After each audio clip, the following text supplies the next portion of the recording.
பொன்மனச்செம்மல் புரட்சி தலைவர் எம்ஜிஆர் காலத்திலும் சரி, இதயம் புரட்சி தலைவி அம்மா காலத்திலும் சரி, நான் முதலமைச்சர் இருந்த காலத்திலும் சரி, பல்வேறு திட்டங்களை கொண்டு வந்து கிராமத்திலிருந்து நகர வரை மக்களுக்கு தேவையான திட்டங்களை கொண்டு வந்து அதனால் மக்கள் நிறைய நன்மைகளை பெற்றுக்கின்றார்கள். இது அதிமுக வரலாறு. திராவிட முன்னேற்ற கழகம் ஆட்சிக்கு வந்து 4 ஆண்டுகள் ஆகிவிட்டன. சேலம் மாவட்டத்தில் ஏதாவது ஒரு திட்டத்தை கொண்டு வந்திருக்கின்றார்களா? கொண்டு வந்திருக்காங்களா? எந்த திட்டத்தையும் கொண்டு வரவில்லை.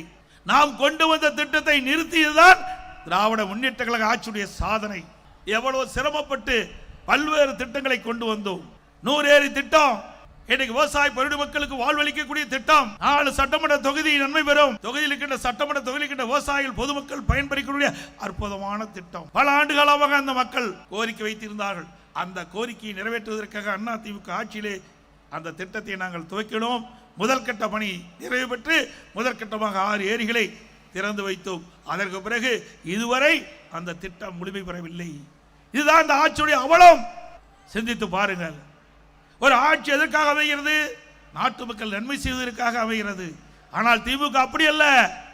8 கோடி மக்களை சுரண்டி ஒரு குடும்பம் செல்வ செழிப்போடு வாழ்ந்து கொண்டிருக்கிறது. அதுக்கு முடிவு கட்டுகின்ற தேர்தல் வருகின்ற சட்டமன்ற பொது தேர்தல்.